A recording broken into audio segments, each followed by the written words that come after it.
रामचन्द्रं शरणं प्रपदे मनोजवं मारुततुल्यवेगं जितेन्द्रियं बुद्धिमतां वरिष्ठं वातात्मजं वानरयोधमुख्यं श्रीरामदूतं शरणं प्रपदे माता रामो मत्पिता रामचन्द्र स्वामी रामो मत्सखा रामचन्द्र सर्वस्वं मे रामचन्द्रो दयालुर्नान्यं जाने नैव जाने न जाने। बोले राजा रामचंद्र महाराज की श्री राम जय जय राम। श्री राम जय जय राम। श्री राम जय जय राम। श्री राम जय जय राम। श्री राम जय जय राम। श्री राम श्री राम जय जय राम।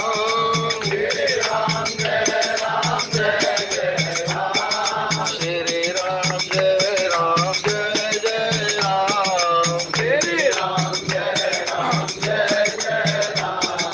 श्री राम जय जय राम। श्री राम जय जय राम। श्री राम जय जय राम। जय जय जय हनुमान गोसाई। जय जय जय हनुमान गोसाई। कृपा करो गुरुदेव की नाई। कृपा करो गुरुदेव की नाई। जनक सुता जग जननी जानकी। जनक सुता जग जननी जानकी। अतिशय प्रिय करुणा निधान की। ताके युग पद कमल मनावो। ताके युग पद कमल मनावो। ताके युग पद कमल मनावो। ताके युग पद कमल मनावो। जा सुख पावे निर्मल मति पावो। जा सुख पावे निर्मल मति पावो। मुनि मन वचन करम रघुनायक। मुनि मन वचन करम रघुनायक। चरण कमल बंधौ सब लायक। चरण कमल बंधौ सब लायक। राजीव नयन धरे धनुषायक। राजीव नयन धरे धनुषायक। भगत विपति बंधन सुखदायक। मंगल भवनि अमंगल हारी। मंगल भवनि अमंगल हारी। जवौ सो दशरथ अजिर बिहारी। जवौ सो दशरथ अजिर बिहारी। मंगल मूर्ति मारुति नंदन। मंगल मूर्ति मारुति नंदन। सकल अमंगल मूल निकंदन। सकल अमंगल मूल निकंदन। पवन तनय संतन हितकारी। पवन तनय संतन हितकारी। हृदय विराजत अवध बिहारी। हृदय विराजत अवध बिहारी। मंगल भवन अमंगल हारी। मंगल भवन अमंगल हारी। उमा सहित जय जपत पुरारी। उमा सहित जय जपत पुरारी। सब पर परम प्रकाशक जोई। सब पर परम प्रकाशक जोई। राम अनादि अवधपति सोई। राम अनादि अवधपति सोई। साई बजिए मन तजी कुटिलाई। साई बजिए मन तजी कुटिलाई। राम भजे गति के नहीं पाई। राम भजे गति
श्री रामचंद्र महाराज की। आप सभी के हृदय में स्थित परम ज्योति स्वरूप परमात्मा श्री राम भक्ति स्वरूप माता जानकी को मेरा प्रणाम। जय श्री राम। श्री रामचरित मानस के अंतर्गत प्रथम सोपान श्री बालकांड में अब विगत दिनों से विभिन्न वक्ताओं के द्वारा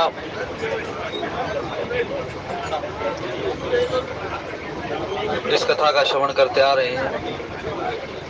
प्रसंग भी बहुत सुंदर है, भगवान राम और माता जानकी के विवाह का प्रसंग। अभी आपने 9 दिन के नवरात्र में भगवती की पूजा की, उसके पश्चात आज एकादशी है। रामनवमी का व्रत भी रखा होगा बहुत से लोगों ने। ये रामनवमी का व्रत जिसने अब रख लिया ना, उसको बता रहा हूँ जीवन भर इसको निभा लेना है। इस रामनवमी पे पीपल लगाने का बहुत मुख्य फल होता है।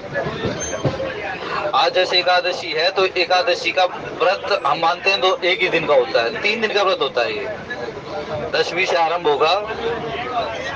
सदाचार सत्व्रतियां अपने हृदय में धारण करें, उसके पश्चात एकादशी का व्रत हो।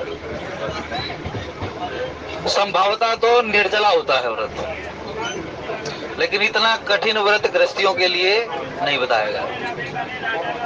निर्जला जो व्रत है वो गृहस्थियों के लिए नहीं बताया गया। अब रखें, जितना प्रयास हो सके ठीक है, न हो सके तो इसमें दूध का सेवन नहीं किया जाता, बिल्कुल दूध का, ये बात जान लें। बहुत से लोग सुबह चलते हैं तो दूध का कटोरा बना, पिया और निकल गए। ना मात्र दही का सेवन होता, इस सफेद चीज का इसमें सेवन नहीं होता। अगर दूध पीना है, गुड़ डाल लो, शक्कर डाल लो, उसको पियो। एकादशी का मतलब होता है अपनी चित्तवृत्ति, किसी भी व्रत का मतलब, व्रत का मतलब होता है वृत्तियों का निग्रह।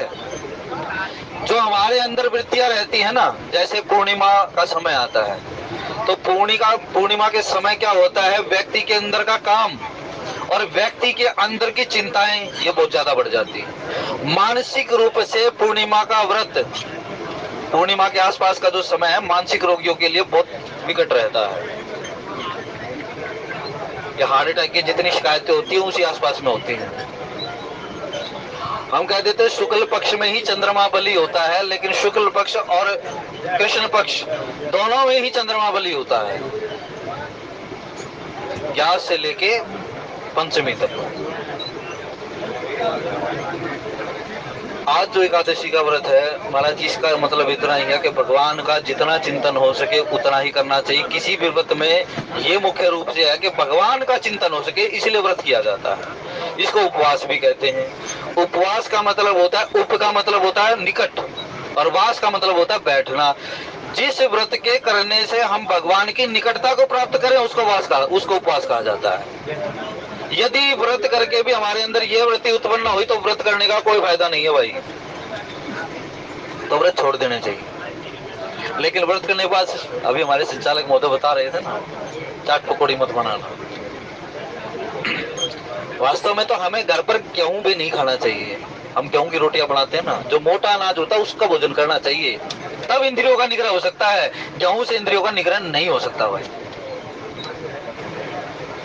हमारे यहाँ गेहूं ही बनता है, इसलिए मोटे अनाज को खाया जाए तो भजन में जो आनंद आएगा, जो भजन पुष्ट होगा वो अपने आप ही अनुभव गम्य हो जाएगा। श्री राम जय राम जय जय राम, श्री राम जय राम जय जय। अब दूत पहुंचे अयोध्यापुरी।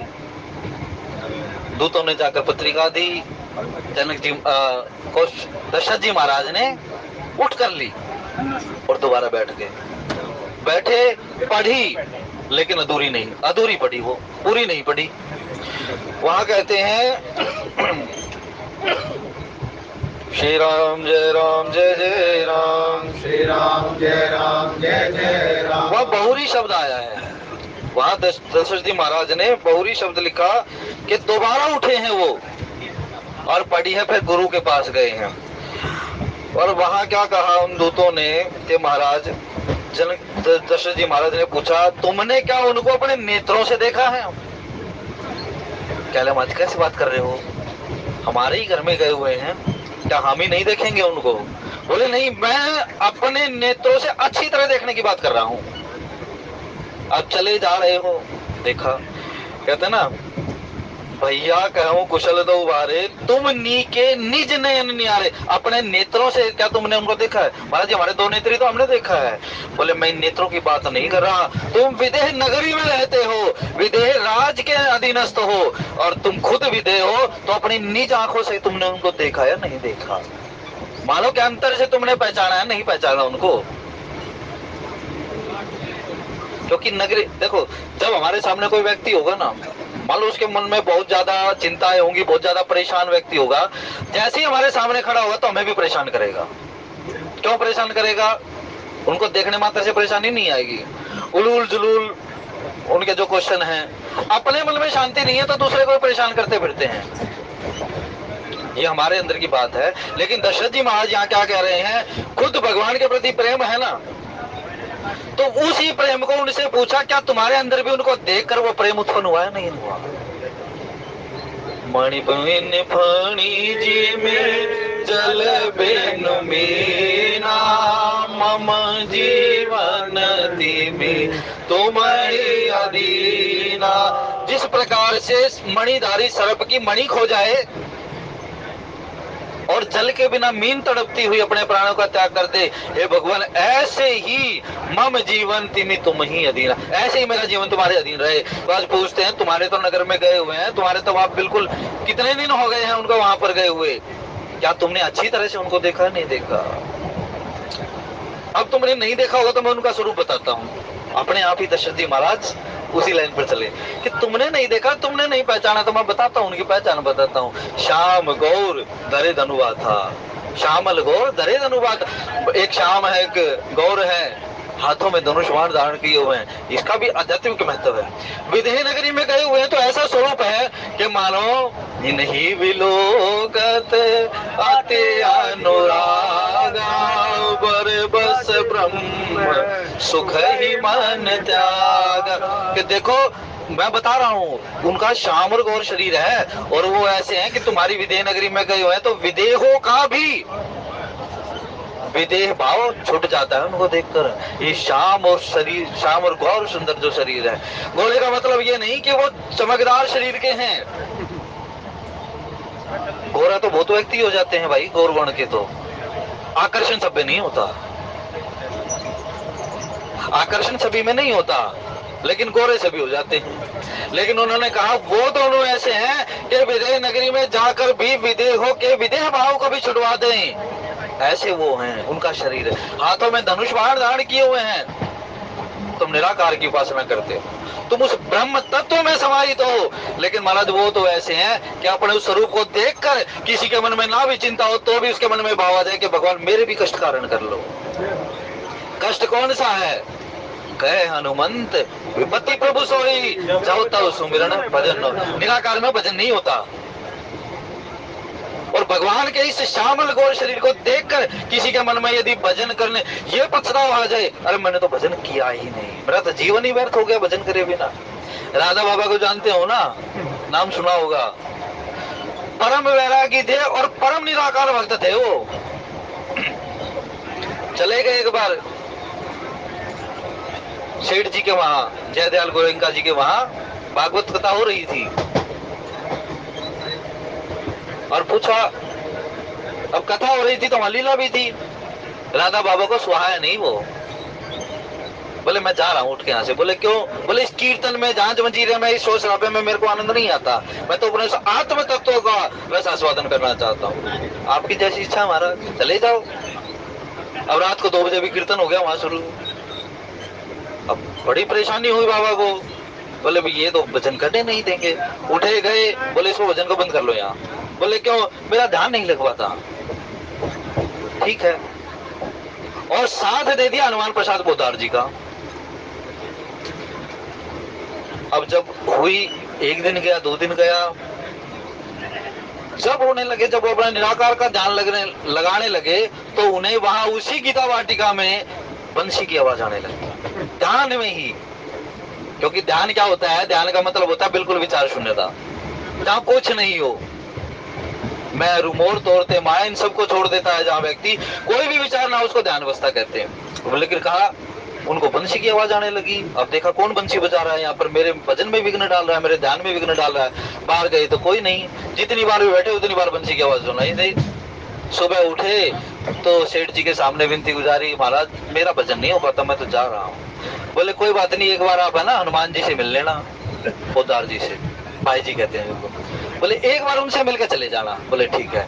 अब जैसे ही राधा बाबा उनके पास पहुंचे तो हनुमान जी ने उनके चरणों को छू लिया भाई, केवल चरणों को छू लिया।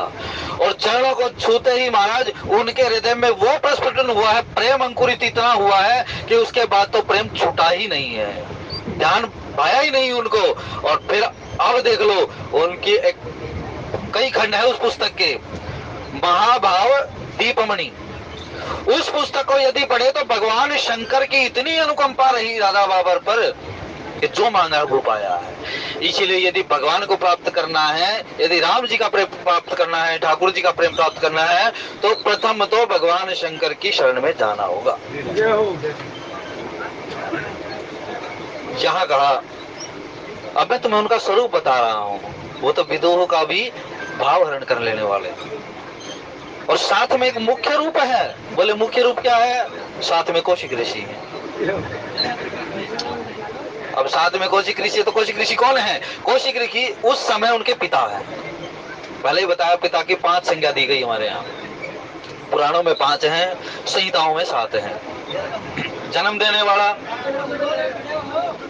यज्ञोपवीत करवाने वाला, भय का हरण करने वाला, अन्न का दाता, जो अन्न प्रदान करने वाला है, अन्नदाता, भयदाता, और जो जीवन की रक्षा करने वाला है।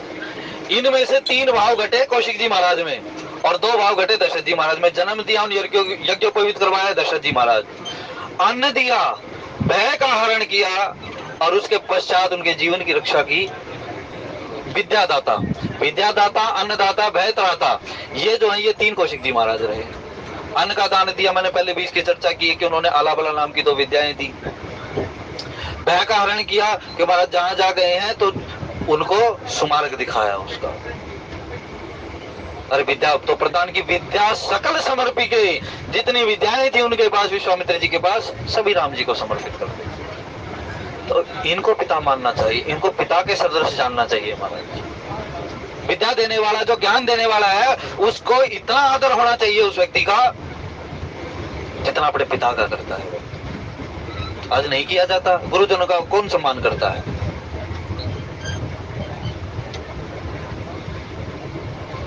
तो दशरथ जी महाराज पूछ रहे हैं, तुमने अपने नेत्रों से ऐसे स्वरूप को देखा है क्या जिनका ऐसा स्वरूप है, जिनके साथ ऐसे कौशिक जी महाराज हैं, उनका दर्शन किया है क्या तुमने? बोले महाराज और भी कुछ हो तो और भी कुछ कह दो।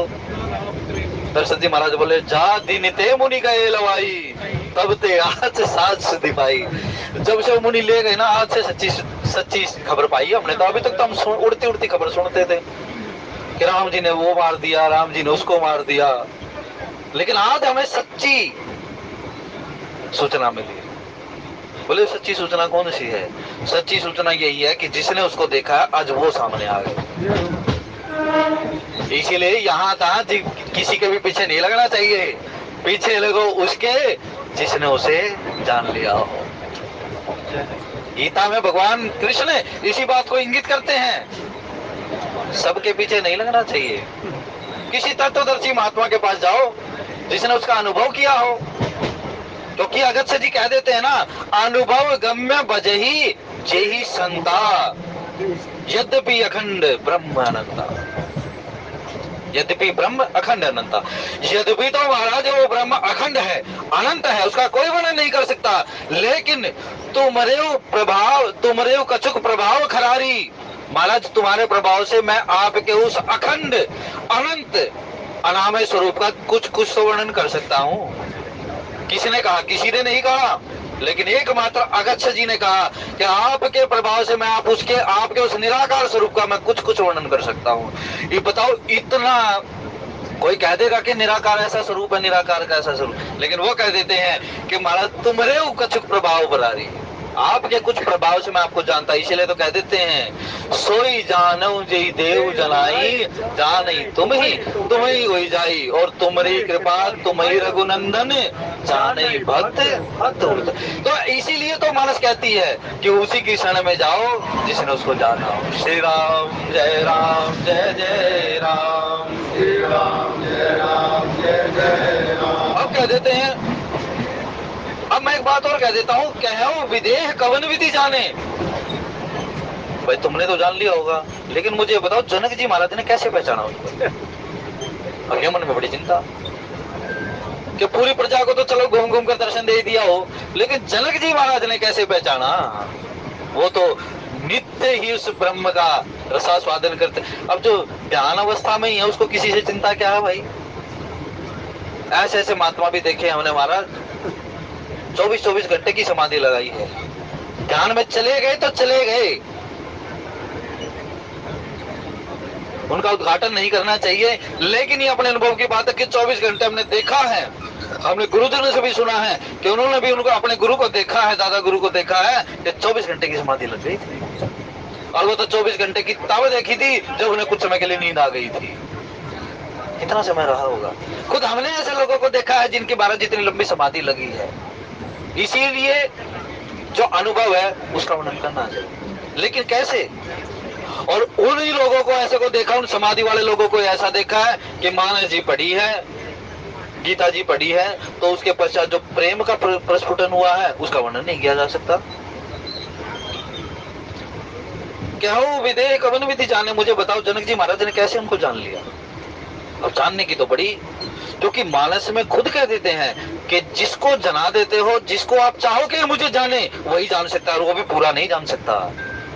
लेकिन यहाँ दशरथ जी कहते थे, बताओ दशरथ जी ने कैसे जान लिया भाई जनक जी महाराज ने? और इस बात को सुनकर दूत मुस्कुराने लगते हैं, महाराज क्या बात करते हो, आप ही तो खुद ही कहते हो। फिर कहते हैं, सुनो महीपति मुकुटमणि तुम सम धन्य न को। अब वो दूत कहते कि महाराज सुनो, सुनो महीपति मुकुटमणि। महीपति मतलब धरती पर जितने राजाएं हैं, राजा हैं, उन सभी को एक मुकुट मानो, लेकिन उस मुकुट में मणि आपको जानो। जिस प्रकार से कहा ना, पीछे वर्णन आया कि पूरे के पूरे नगर को सजा दो, तो उस पूरे नगर को जब सजा दिया, जब ये बात चल रही है, जनक जी महाराज ने ये आदेश दिया कि पूरे नगर को ऐसा सजाओ कि कोई भी इसकी उपमा ना कर सके, वहां गज मुक्ताओं का वर्णन आया है। सभी मणियों में श्रेष्ठ मणि होती है ये। 100 मणियां तो एक तरफ रख लो और एक गज मुक्ता मणि एक रख लो, वो उस पर भी भारी पड़ेगी। इसलिए वहां जहां चौक शब्द आया है ना, चौक, जितने भी चौक आए हैं, और चौक का मतलब ये चौराहे नहीं होता, चौक का मतलब प्रत्येक घर के बाहर का जो चौक है। आज भी आप दक्षिण में चले जाओ तो प्रत्येक घर के बाहर शाम को रंगोली बनती है, और ये मंगल का प्रतीक होता है। हमारे यहाँ बनती नहीं है, बनानी चाहिए दहलीज पर, दहलीज ही नहीं रही असल में, तो बनाएंगे कहाँ से? घर बनाने का मुख्य उद्देश्य ये होता है, घर बनाने का एक नियम ये होता है कि जब आपकी जो घर की जो दीवार है बाहर गली की, उससे कुछ अंदर आपकी दहलीज होनी चाहिए। आजकल तो गली को ही घेर लेते हैं, गली पर दहलीज बना देते हैं, तो रंगोली बनेगी कहां से महाराज? 16 फुट की गली है, उसको 10 फुट की छोड़ देते हैं। लेकिन यहाँ का ये मंगल सूचक, वहां उन चौकों पर वो गज मुक्ता रखी गई, और वो गज मुक्ता करोड़ों सूर्यों को भी, उनकी उसकी दैदीप्यमानता को भी वो लजा देने वाली वो गज मुक्ता पड़ी थी। सुनो महीपति मुकुटमणि, आप राजाओं में श्रेष्ठ हो, राजाओं में आपकी कोई उपमा नहीं है, इसलिए आपको कह रहा हूं आप सुनो, क्योंकि जो मुख्य है, जो श्रेष्ठ है, वो सुन ले तो सब सुनेंगे। तो आप सुनो महाराज, तुम सम धन्य न कोई, तुम्हारे समान इस संसार में धन्य का पात्र कोई नहीं है। अब एक बात दशरथ जी महाराज ऐसे रहे कि जिनको धन्य दूतों ने कहा है। दूत कितनी बार गए हैं? दूत तो बहुत बार गए मानस में, लेकिन किसी को धन्य नहीं कहा, बल्कि समझाने गए हैं। लेकिन यहाँ ये दूत ऐसे हैं जो धन्यता का प्रतिपादन करने आए, और उन्होंने कहा तुम्हारे समान धन्यवान कोई नहीं है। बोले क्यों? राम लखन जिनके तनय विश्व विभूषण दो। राम और लखन जिनके पुत्र हैं। धनुष तो राम ने तोड़ा, लक्ष्मण ने क्या धनुष तोड़ा? लेकिन राम और लखन के समान जो तुम्हारे पुत्र हैं। बोले महाराज जब धनुष टूटता है ना तो उससे पहले आचार्य का ही काम होता है, समझाने का काम तो लक्ष्मण जी महाराज ने किया, और उस समझदारी को बिखरने से बचाने का काम राम जी ने किया। हलचल मचा दी ना लक्ष्मण जी महाराज ने पूरी की पूरी सभा में, क्या होगा क्या होगा, हाय हाय सब पुकारने करने लगे। लेकिन राम जी ने कहा कोई चिंता की बात नहीं है, सबका ध्यान इसी पे ले आऊंगा वापस। इसलिए आचार्य का मतलब होता है आचार्य जो आपको चारों प्रकार की बात बताए, चारों प्रकार की विधा बताए, उसका नाम है आचार्य। ऐसे ही शब्द नहीं दे दिया गया ये आचार्य है। लक्ष्मण जी महाराज को हम कहते हैं कि जीवाचार्य, जीवाचार्य को समझो तो क्या लक्ष्मण जी महाराज ने बातें किस प्रकार की कही है वहां, चारों प्रकार की बातें लक्ष्मण जी महाराज ने वहां पर की है। इसलिए उनको जीवाचार्य कहा गया कि जीव के अंदर के जो चार भाव होते हैं उन चारों भावों को पकड़कर लक्ष्मण जी महाराज ने परशुराम के साथ वार्ता की है, और परशुराम ने तब समझा है हाँ अब राम की तरफ चलें। और फिर राम जी ने कहा जब चारों पुरुषार्थ तुम्हारे तुष्ट हो गए ना, चारों पुरुषार्थ तुम्हारे सिद्ध हो गए, तो अब मैं तुम्हें अंतिम कड़ी पहुंचा दूंगा। अंतिम कड़ी क्या होगी, धर्म अर्थ काम और मोक्ष की भावना को लेकर जब जीव भगवान के चरणों में चला जाता है उसको कहते हैं चतुष्ट संसिद्ध्यर्थम, चतुष्ट भाव उसके सिद्ध हो गए। अब कहा महाराज, सुनो महीपति मुकुटमणि तुम सम धन्य न कहो, राजाओं में श्रेष्ठ राजा तुम्हारे समान तुम धन्य इस संसार में कोई नहीं है, क्योंकि राम और लखन के समान तुम्हारे दो पुत्र हैं, विश्व विभूषण दो, जो इस पूरे के पूरे संसार के विभूषण हैं। वहां कहा माल्यवंत ने विभीषण जी महाराज को कहा कि तुम्हारा जो छोटा भाई है तात विभीषण नीति विभूषण, ये जो विभीषण है ये नीतियों का विभूषण है, ये नीतियों को अच्छी तरह जानता है। इसलिए यहाँ पर कहा राम लखन जिनके पुत्र हैं विश्व विभूषण तो विश्व को भी, क्योंकि आभूषण से ही तो व्यक्ति की शोभा होती है, और विश्व का आभूषण कौन है, विश्व का आभूषण वो है जो उस पर प्रभाव डाल सकता हो, जिसकी प्रभुता हो। अब प्रभुता किसकी हो, जो दूसरों के मान का मर्दन कर सके, जो दूसरों की अराजकता को अव्यवस्था को व्यवस्थित सुनियंत्रित कर सके, और उसको किसने किया, उसको भगवान राम ने किया, वहां लक्ष्मण जी ने किया। तो ये दोनों पुत्र ऐसे हैं तुम्हारे कि पूरे संसार जो ये घोषणा कर सकता हो कि यदि काल भी हमारे सामने आ जाए तो हम उसको भी जीत ले महाराज एक बार। लेकिन इतनी बात करके भी ये कह देता हो कि विप्रवंश के मनुष्याई अबे वही जो तुम्हें डराई, जो इतना बलशाली इतना सामर्थ्यशाली होकर भी ये बात कहने का सामर्थ्य रखता हो कि महाराज पूरे मैं काल को भी जीत सकता हूँ, लेकिन ब्राह्मणों के चरणों में मैं हमेशा वंदन करता हूँ। इतना बलशाली हो, इतना सामर्थ्यशाली हो, लेकिन एक छोटी सी बात की विनय भी उतरी, विनम्रता भी उतरी हो उसके अंदर, तो ऐसा तो विभूषण कोई नहीं हो सकता। इसीलिए विभूषण कहा कि संसार को शोभा देने वाला व्यक्ति कोई एक गुण का नहीं होता, उसमें वीरता नहीं होती, उसमें नम्रता भी उतनी होती है, विनम्रता भी उतनी होती है, विनयता भी उतनी होती है हमारा देश ना, उसमें ज्ञान का इनकार होता बिल्कुल नहीं होता। तब उन्होंने कहा तुम्हारे पुत्र तो ऐसे हैं जो पूरे के पूरे संसार को भी विभूषित कर देते हो। यदि राम है तो संसार में शोभा है, राम नहीं है तो संसार में शोभा नहीं है। क्योंकि कहा हनुमान जी ने राम नाम बीनु गिरान सोहा, देखो विचार त्यागी मत मोह। संसार में जिसके मुख पर राम है उसी की शोभा होती है। कौन बड़प्पन राम सिंह पावा, किसने कौन ऐसा है जो राम के नाम से जुड़ा और उसने बड़प्पन नहीं पाया हो, तो जो दूसरों को भी बड़प्पन देने वाला हो उसकी शोभा कितनी होगी महाराज। तुम्हारे सम्मान धन्य कोई नहीं। पूछन जोगन तने तुम्हारे पुत्रों के विषय में तो कोई पूछना ही नहीं चाहिए, क्योंकि पूछा उसके बारे में जाता जिसका पता ना हो, जिसको देखा ना हो, जिसको जाना ना हो। लेकिन मिथिलापुरी ने तो आज उनको देख भी लिया, उनको जान भी लिया, आज महाराज उनका प्रताप भी देख लिया, उनका प्रभाव भी देख लिया है वहां। तो बोले क्यों पूछने योग्य नहीं है भाई। पुरुष सिंह त्यों पुर उजियारा, पुरुषों में सिंह है, सिंह में 3 चीजें होती हैं। अब सिंह की ही उपमा क्यों दी गई। गजराज के साथ लड़ाई हो जाए तो कभी कभी पाला उधर भी हो जाता है भाई भारी। लेकिन कहा पुरुष सिंह, पुरुषों में सिंह है, निडरता होती है, निर्भीकता होती है सिंह में, तेजस्विता होती है सिंह में, आक्रोश होता है सिंह में, बल होता है उसमें, और उस बल का समुचित उपयोग करने की बुद्धि भी उसमें होती है, ऐसी बात नहीं है। तो महाराज वो इस प्रकार के सिंह हैं कि वो प्रत्येक परिस्थिति के अनुसार व्यवहार करना जानते हैं। पुरुष सिंह तिहुपुर उजियारा, तो तीनों लोगों का उजियाला प्रदान करने वाले तिहुपुर उजियारे। और तीनों पुरों में उजियाला कैसे किया राम जी ने वहां? जनक जी महाराज ने कहा था जब धनुष नहीं टूटा किसी से, मैं देख रहा हूँ इस पूरी की पूरी सभा में देव भी आए हैं मनुष्य का रूप धारण करके, और मनुष्य भी आए हैं यहाँ पर रूप धारण करके राजाओं का, और महाराज यहाँ पाताल लोक से भी आए हैं। तो ये तीन पुर हो गए भाई, मृत्य लोक, पाताल लोक और स्वर्ग लोक।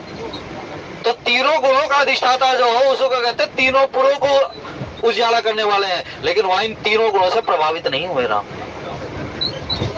इसलिए जो व्यक्ति इन तीनों गुणों से ऊपर उठ जाता है वो राम है। अब तीनों गुणों से ऊपर कैसे उठा जाएगा भाई? मुश्किल है ना बड़ा। गीता जी कहती है प्रकृति जैर गुणे, प्रकृति जनित गुणों के द्वारा ही संसार में इस देही की उत्पत्ति हुई है, तो उसे छुटोगे कैसे? जिन माँ बाप से व्यक्ति की देह उत्पन्न हो गई, उन माँ बाप का नाम भले ही 100 साल का हो जाए, 500 साल का व्यक्ति हो जाए, माँ बाप का नाम तो वही रहेगा। क्या उनसे छूट सकता है व्यक्ति? नहीं छूट सकता ना। इसी प्रकार से जो प्रकृति जनित गुणों के द्वारा जो देही उत्पन्न हुई है, वो प्रकृति के गुणों से ऊपर कैसे उठेगी? कि समुचित रूप से, नियंत्रित भावों से, जिस प्रकार की व्यवस्था हो उस प्रकार का निष्प्रियता के साथ, निर्लिप्तता के साथ और आसक्ति रहित होकर समय के अनुसार व्यवहार कर लेना व्यक्ति, तो उसका अभ्यास हो जाता है कि मुझे किस गुण से ऊपर उठना। लेकिन जो व्यक्ति सत्संग चल रहा हो और वहां पर भी चिल्लाने की बात करता हो, वहां पर भी आक्रोश रहता हो उसके मन में, वहां पर भी वो व्यक्ति बोलने से चुप ना होता हो, तो उसका तो तमोगुण गया ही नहीं है। कथा में तो बैठ भी गया और वो चुप भी हो गया ना, तो उसके रजोगुण की वृद्धि होने लगती है। कथा सबसे पूर्व जीव के तमोगुण को उद्घाटित करती है कि जीव के अंदर की कमियां दिखाती है। और जब जीव अपनी अपनी कमियां देखता है तो उसके अंदर आक्रोश होता है। कई बार होगा ना, कोई ऐसा काम कर देते हैं जो नहीं करना चाहिए और अपने आप को धिक्कार करते हैं, ये धिक्कार है तुझे, ऐसा काम नहीं करना चाहिए था मुझे। वो तमोगुण, वो जो विवेक होता है सत्संग से प्राप्त हुआ ना, वो तमोगुण को प्रकट करता है पहले कि आपके अंदर जो तमोगुण है उसको पहचाने हम, उसके पश्चात फिर हम रजोगुण में स्थित होते हैं, रजोगुण के पश्चात फिर सतोगुण होता है। और इन तीनों गुणों का अतिक्रमण कर दे फिर तो उसका तो कहना ही क्या है। तो तुम्हारे जो पुत्र हैं दोनों, वो पूछने योग्य नहीं है, वो तो सिंह के समान प्रभावशाली हैं कि सिंह को देखते ही पूरा का पूरा झुंड तितर बितर हो जाता है महाराज। तो महाराज जी उस सभा में रहे तो पूरे के पूरे राजाओं का मर्दन कर दिया, उनके बलों का। वो तो तीनों लोगों को उजियाला प्रदान करने वाले हैं। जिनके जस प्रताप के आगे शशि मलिन रवि शीतल लागे। अब वहां पर कहा कि जिनके विमल प्रताप के आगे, जिनका इतना भारी प्रताप है, जो इतने प्रतापशाली हैं कि उनके प्रताप के आगे शशि मलिन। चंद्रमा कितना शुद्ध है, चंद्रमा को हम बताते हैं ना कि धवल है, धवल तरांशु गंधमाल शोभे, कि जो धवल रूप को धारण करने वाला है, उस चंद्रमा को भी मलिन कह दिया राम जी के सामने। ऐसी उपमा उनकी, शशि मलिन रवि शीतल। और जिसमें आग भरी पड़ी है जिस सूर्य में, उसको कहते वो शीतल लगने लगे। बताओ, अब ये अतिशोक्ति नहीं है वर्णन की, कि कैसा वर्णन किया उन्होंने, लेकिन कहा कि जब भाई किसी को ऐसा देखते हो ना कि भाई इसके समान कोई दूसरा नहीं है, तो अपने आप ही अलंकृत हो जाती है वाणी अलंकारों से। वहां कहने की बात नहीं होती, अपने आप ही मन से भाव उठ जाता है इसके समान तो कोई नहीं। श्री राम जय जय राम, श्री राम जय जय। कुछ राशि जो भगवान के चरणों में अर्पित हुई है, वो उनके भाव में वृद्धि करने वाली हूँ।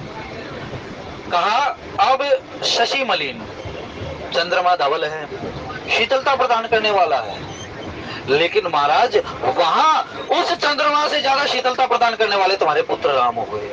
क्यों हुए? जनक जी महाराज की चिंता थी सीता जी सोच रही थी ये धनुष टूटे ना टूटे, कभी भगवान शंकर से विनती करती है, कभी माँ गौरा से विनती करती है, कभी धनुष से विनती करती है, और कभी गणराज से कहती है कि गणनायक वरदायक देवा आज लगी की नहीं होते उसे, आज के लिए मैंने तुम्हारी वंदना की है। तो उसको कितनी चिंता रही होगी, कितना मन में ये संताप रहा होगा, कितनी अग्नि जलती रही होगी कि अब टूटेगा नहीं टूटेगा। और कहाँ उन राजाओं का भाव ये रहा होगा कि हम जीत लेंगे, हम ये कर देंगे वो कर देंगे। कहाँ परशुराम जी महाराज जैसे जो अग्नि के ज्वल्यमान प्रतीक हैं वो वहां पर उपस्थित हो गए। तो वहां पर का महाराज ऐसी अग्नियों के बीच में भी धनुष तोड़कर अपनी मृदुलता के साथ जिन्होंने उस पूरी की पूरी सभा को आकर्षित कर लिया हो, उससे ज्यादा शीतलता प्रदान करने वाला कौन होगा। रणांगण में खड़ा होकर कोई व्यक्ति उस रण की बात को दूर हटा दे, युद्ध को कोई व्यक्ति शांति वार्ता पर ले आए, तो उससे ज्यादा शीतलता प्रदान करने वाला कौन होगा। तो महाराज राम तो ऐसे हैं कि जो उस लड़ाई के बन जाने वाले क्षेत्र में भी मृदुलता का स्वरूप लेकर बैठे। तो इसीलिए चंद्रमा शीतलता प्रदान करता है। ये जो चंद्रमा है ये औषधियों में अमृतत्व का पोषण करता है। जो औषधियां होती है ना, इन औषधियों में जो गुण उत्पन्न करता है वो चंद्रमा उत्पन्न करता है। और सूर्य क्या है, तो चंद्रमा से ज्यादा। श्री राम जय राम जय जय राम, श्री राम जय राम जय जय राम, श्री राम जय राम जय जय राम, श्री राम जय राम जय। उस चंद्रमा से ज्यादा शीतलता प्रदान करने वाले तुम्हारे पुत्र राम है। अब बताओ भाई, सूर्य की साथ उपमा कैसे थी। शशि रवि शीतल लागे। जो आग में भरा पड़ा है, जो आग का गोला है, जिसको महाराज, जिसकी आग को उसकी पत्नी नहीं सहन कर पाई और वो अपनी छाया छोड़कर वहां चली गई, जिसके कारण शनि महाराज जी उत्पन्न हुए। तो और सूर्य को भी कहते का बड़ा शीतल है उनके सामने। बोले कैसे, कि प्रताप होते हुए भी, तेज होते हुए भी जो किसी को कष्ट ना पहुंचाता। कष्ट किसको पहुंचाएगा। कोढ़ी व्यक्ति को सूर्य की उपासना करनी चाहिए, उसका कोढ़ दूर हो जाता है। 3 प्रकार के कोढ़ होते हैं, कहीं कहीं 6 बताए जाते हैं। सूर्य के उपासना मंत्र है, सूर्य की उपासना पद्धति है, उससे कोढ़ की निवृत्ति हो जाती है। भगवान श्री कृष्ण के पुत्र को जब कोढ़ हुआ तो सूर्य की उपासना से गया था। इसीलिए सांब के द्वारा लिखा गया सूर्य उपासना मंत्र जो है, स्तोत्र जो है, उसका पाठ करने से कोढ़ की निवृत्ति होती है। अब कहा वो सूर्य महाराज जो इतने प्रताप हैं, इतने प्रतापी हैं, उन सूर्य महाराज के उस प्रताप के सामने तो राम जी का प्रताप जो बहुत बलशाली है, बहुत ज्यादा है। सूर्य भी प्रतापी कुछ नहीं है उनके सामने। तो सूर्य भी बहुत छोटा लगने लग जाता है। बोले अच्छा, बोले महाराज तीन कहिए नाथ की चिन्ह। अब महाराज आप बताओ कि उनको कौन जान सकता है। ऐसो को जिसकी उपमा कहीं नहीं है संसार में, उसको जान कौन सकता है महाराज। आप ही बताइए, तीन कहिए नाथ की चिन्ह, उनको किस प्रकार से जाना जा सकता है। कोई नहीं जान सकता उसको। देखो वही कथा सुनने का एक प्रभाव है। भागवत जी का एक श्लोक आता है, मेरे को याद आ गया। जब कथा सुननी क्यों चाहिए, भागवत जी कहती हैं अतो नरलोके नूनम नास्ति कश्चित चित्तस्य शोधाय कलो पवित्रम अघोग विध्वंस करम तथैव कथा समानम भुवि नास्ति चान्यत। इस संसार में नरलोके का मतलब होता है मृत्यु लोक, नरों से भरा हुआ लोक। अतो नरलोके, इस नरलोक में, इस मृत्यु लोक में नूनम नास्ति कश्चित, कोई दूसरा साधन नहीं है। चित्तस्य शोधाय कलो पवित्रम, इस कली काल में अपने चित्त की शुद्धि करने के लिए कोई दूसरा साधन नहीं है इस कली काल में। अघोग विध्वंस करम, भयंकर से भयंकर पापों का विध्वंस करने के लिए, तथैव ततएव, केवल और मात्र कथा समानम भुवि नास्ति चान्यत्, कथा के समान कोई दूसरा साधन नहीं है। इसलिए कथा सुननी इसलिए चाहिए कि हमारे चित्त की शुद्धि हो जाए, हमारे चित्त की शुद्धि हो जाए और पापों का नाश हो जाए। जब चित्त की शुद्धि होगी तो पापों का नाश अपने आप ही हो गया भाई। लेकिन अवश्यम भोक्तव्यम कृतस्य कर्म है, लेकिन जो कर्म किए जा चुके हैं उनको भोगना जरूर होगा, लेकिन आगे कर्म ऐसे ना हो, इसीलिए भागवत कथा सुननी चाहिए। श्री राम जय राम, श्री राम जय राम, जय जय राम। इसीलिए भगवान की कथाओं को सुनना जरूर चाहिए भाई। जो लोग व्यक्ति नहीं आ जाते, बीच में हम कुछ साल नहीं आए तो हमने क्या किया, जो गाड़ी में जो कथा रिकॉर्ड होती थी हम उसी को सुनते थे। क्यों? क्योंकि उसका भाव ना छूट जाए। हमें कथा व्यसन है, कथा का है कि किसी को उसका नहीं छूट पाता। जैसे कोरोना काल में क्या हुआ था, कोरोना काल में सब घर बैठ गए थे तो भगवान ने सम्मति दी कि ऑनलाइन कथा का वाचन किया जाए। पूरी की पूरी पुराण हो गई थी उसमें महाराज, उसमें भगतमाल का वाचन हुआ था। ऐसा समय, इस समय का सदुपयोग हो, कथा के प्रति समर्पणता हो तो महाराज इसका भाव बहुत पुष्ट हो जाता है। कौन सा स्टेशन आ गया? जिनका कहिए नाथ की मिची ने, उनको कौन जान सकता है? आप बताइए, उनको कोई नहीं जान सकता। देखिए रवि की दीप कर ली ने, बोले क्यों नहीं जान सकता? बोले इसलिए नहीं जान सकता कि कभी सूर्य को दीप दिखाने से क्या सूर्य की उपमा घट जाती है? क्या सूर्य का रूप घट जाता है? सूर्य का प्रताप घट जाता है क्या? करोड़ों दीप जला लो। अभी कल ही मैं पढ़ रहा था कि ब्रह्मांड में एक उनको सूर्य से 33 गुना बड़ा कोई ब्लैक होल मिला है महाराज, बताओ। स्थिति ऐसी है संसार में, जितना व्यक्ति अंदर चला जाता है उतना ही उसके मन में संशय उत्पन्न हो जाते चला जाते हैं। लेकिन ये संशय मिटेंगे कैसे? संशय मिटेंगे किसी संत की शरण में जाने। जब जब कथा सुनो, उस कथा का चिंतन अवश्य करो और उससे चर्चा करो जो इस कथा से जुड़े हुए हैं, संशय मिट जाएगा भाई। अनर्गल वार्ता में फंसने की आवश्यकता नहीं है। ये इतनी कठिन कथा नहीं है कि जो किसी के कहने से समझ में आती हो। ये तो वो कथा है कि गोस्वामी जी पहले ही घोषणा कर देते, ये वो सरोवर है जो इसमें एक बार नहा ले तो फिर वो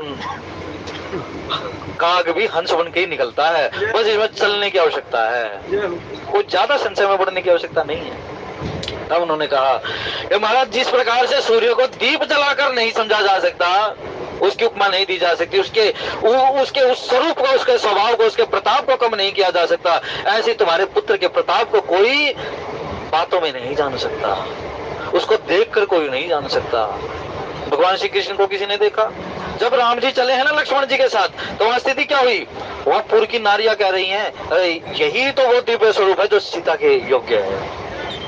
स्वरूप खुद देख रही हैं, योग्य बता रही हैं जानकी जी के, तो उसको कौन जान सकता है कि जीव का भाव कहाँ जुड़ जाता है। इसीलिए जब भगवान के दर्शन करो या किसी महात्मा के चरण छुओ तो उनसे एक ही वरदान मांगो मन ही मन में कि सीताराम चरण रति मोरे, सीताराम चरण रति मोरे, अनुदिन बढ़ाई अनुग्रह तोरे, अनुदिन बढ़ी अनुग्रह। सीताराम जी के चरणों में जो मेरी प्रीति है, किसी के भी चरण छोड़ो भाई। अब कुछ लोग नहीं मानते, कितना भी समझाओ, कुछ लोग नहीं मानते, तो उनसे एक ही प्रार्थना भाई, जब किसी के भी चरण छोड़ना तो उससे एक ही चीज मांग लो कि सीताराम शरण रति हो। किसी से भी मांगो भाई, अपने पिता के भी चरण छोड़ना तो उनसे भी ये मन ही मन मांग लो कि सीताराम शरण रति। मिलेगी, अवश्य मिल जाएगी भाई। श्री राम जय जय राम। उनके लौकिक स्वरूप को देखकर उनके चरण ना छुओ, हम उसका सम्मान करते इसलिए चरण मत छुओ, चरण छुओ। सिया राम मैं सब जग जानी करहूं प्रणाम। जो छूते भी हैं भाई, चलो उनको भी छूटे है, छूले जिसके भी चरण छुए हैं। लेकिन अगर ये मन में ये भाव रहे तो ही चरणों को हाथ लगाए कोई किसी के, यदि ये भाव मन में नहीं है तो कोई किसी के चरणों को हाथ ना लगाए भाई। इतनी भी छूट दे दी है भाई। फिर कहा सिया स्वयंवर भूपने का। महाराज सीता जी के स्वयंवर में अनेकों राजा थे, समेटे सुबटे एक थे, लेकिन एक से एक बलशाली थे, किसी का वर्णन नहीं किया जा सकता। क्यों वर्णन नहीं किया जा सकता? क्यों अपने आप ही वर्णन नहीं कर पाते अपना। दूसरा बैठा तो इससे कहते तेरे से नहीं हुआ, मेरे से होगा, मेरे समान कोई नहीं है। क्योंकि चलते हैं ना सब अपनी छाती चौड़ी करते हुए, अपने हाथों को हिलाते हुए, मैं चलूं मैं चलूं, तो वहां चले। तो वर्णन कोई अपना ही नहीं कर सकता तो दूसरे का वर्णन कौन कर सकता है? दूसरे कौन वर्णन कर सकते हैं? इसलिए मैं एक बात कहा करता हूं, आपसे ज्यादा और आपसे अच्छी तरह आपको कोई नहीं जान सकता, कोई नहीं सुधार सकता। सुधरना है तो अपने आप ही सुधरना है भाई, और गिरना है तो अपने आप ही गिरना है। हमें पता लग जाता है हम कहाँ चल रहे हैं, हम कैसे चल रहे हैं, और इतना होने के पश्चात भी यदि हम अपने मार्ग को नहीं सुधार पाते तो हमसे ज्यादा गिरा हुआ व्यक्ति कोई नहीं है। कोई नहीं सुधार सकता जीव को। फिर कहा उस सीता स्वयंवर में महाराज अनेकों अनेकों भूप थे, भट बलवान थे, लेकिन कोई नहीं शंभु सरासन काऊ न डारा। वो शंभु को भगवान शंकर का जो धनुष था, किसी से टारे नहीं डला। वो बोले टालने की तो बात दूर है महाराज, हारे सकल बार बरियारा, वीर बरियारा। वो वीर जो थे ना, अपने आप को वीर कहते थे, वो भरसक प्रयास कर कर हार गए। उठाना तो दूर, किसी ने उसको हिला भी नहीं पाया। एक जगह मैंने कथा पढ़ी कि रावण पहुंचा वहां पर, और रावण ने क्या किया, एक हाथ लगाया, फिर दूसरा हाथ लगाया, बीसों के पीछे भुजाएं लगा ली उसने, और थोड़ा सा ऊपर उठा वो, लेकिन क्या हुआ, वो उल्टा वो धनुष उठ के उस रावण के ऊपर गिर गया। ऐसी कथा है, और ये रामायण से भी बिलक कथा नहीं है। जिसको पढ़ने का ज्यादा शौक हो, आनंद रामायण पढ़ ले भाई। जिसको ज्यादा प्रमाण चाहिए हो, आनंद रामायण पढ़ ले, और इसमें पता लगा है अब 900 पेजों में कहां छाटता फिरेगा महाराज। वहां कहा कि महाराज ये जो स्थिति ऐसी है, स्टेशन आ जाए तो बता देना भाई। तो वो रावण के ऊपर की, अब रावण को इतनी चिंता हुई कि ये तो आज मेरे प्राण ही लेकर रहेगा। तो महाराज ऐसा ऐसा जो धनुष है, जो किसी से टाले नहीं टला, जो किसी से हिला तक नहीं महाराज, ऐसा वो धनुष तीन लोक में जेवट मानी, सबके शक्ति शंभु धनुवानी। आगे आने वाली जो कथा है आप अगले श्रोताओं के द्वारा सुन कर पाएंगे। आज की कथा के भाव भगवान शंकर, मां पार्वती, हनुमान जी महाराज और सतगुरुदेव महाराज के चरणों में समर्पित करते हुए बोले राजा रामचंद्र महाराज की।